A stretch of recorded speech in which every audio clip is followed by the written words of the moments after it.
Ngibingelele ngiphinde futhi nginamukelela kuNqambothi Media TV 18. Engane zakwethu ngicela uma ukuthi uyafilela ikhasi, cela wenze okufanelekile ucofa subscribe, ulike bese uphinde uphawula ngemuva kwaleyo video. Uphumela obala umakhelwane wafika nezindaba zokuthi uGugu akazange alenze licala lokureyipha.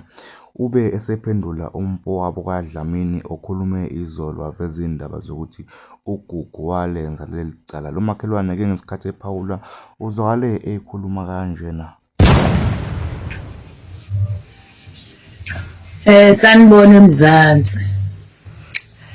Ngiyayizwa inkulumo ethi ikhulunywa umfowabo kaGugu ngendlela abeka ngayo.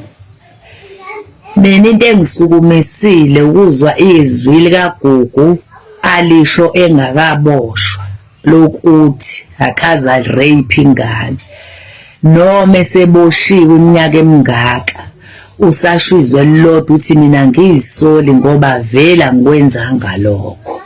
Ikhona-ke okuze kwasukumisa le nkulumo kuze kukhulume umhlaba wonke kuze kube kanje. Uma ngabe uGugu ereyphile, mina enhliziyweni yami bengilindele ukuthi kule minyaka seyidonsile usezocela ushwele ngephutha okanye abize umndeni azoxolisa, athi ephutheni lami ngalenza ngiyaxolisa, ngangilingwe usathane ngoba nabantu bebulela abantu banikwa lelo thuba ejele. Umuntu ayohlangana nomndeni womuntu ambulala achaze ukuthi ngenzelani lokho, acela uxolo, athethiswe emethethiswa, kodwa egcineni evelile ukuthi mina ngakwenza lokho. Lokho kuze kusukuma umhlaba wonke ukhulume ngoGugu. Igama lakhe alishilo lokuthi angizisoli ngoba mina ngikwenzanga lokho.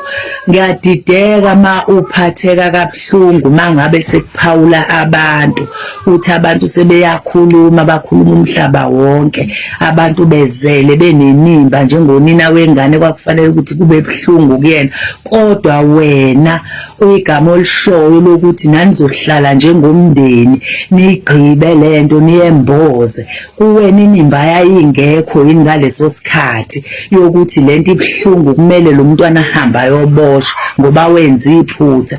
Kwesinye isikhathi izinto siyazisho sizikhulume, lokho esikukhulumayo sesilindele umthetho udlala indawo yawo, ngoba ma umuntu enza icala kunemigudu ehanjwayo kubonakale. Iyona mguduke le ezosikhulula emphefumulweni, siphumule ekuhlukumezekeni, kungabi nenzondo umnyabheka omunye kabi ukuthi ubani wathi ubani wathi, ngoba phela abelungu mase bekhulumile besho ukuthi imiphumela iphumi kanje. Yila izokhulula khona uGugu empini yokuthi unenkinga yokuthi abhekane naleli gama. Kodwa uma ngabe kuthiwa uGugu umsulwa kubuhlungu ngoba ngeke likwazi ukugeza igama lakhe, kwawena koba nzima ukuligeza ngoba manje lenzekile. Kodwa ukwenzeka kwento ekugcineni mase seyinje ibuhlungu. Ingakho ngangisho ngithi uGugu akufanele abuyele ekhaya ngoba usezovuka ulaka abe ne-enga, ngeke abhekane nalo mndeni ngesinye isikhathi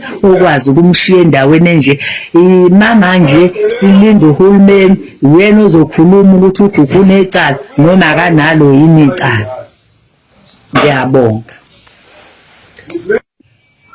Bese ngikhohliwe bantu abankulunkulu naleyo kuthi angibabizanga mina njengomndeni, angizange ubize umndeni. Unina wengane mina engakhuluma naye, ngaxoxa naye, wangitshela lamagama angitshela wona. Angizange ngihlalise umndeni wonke phansi.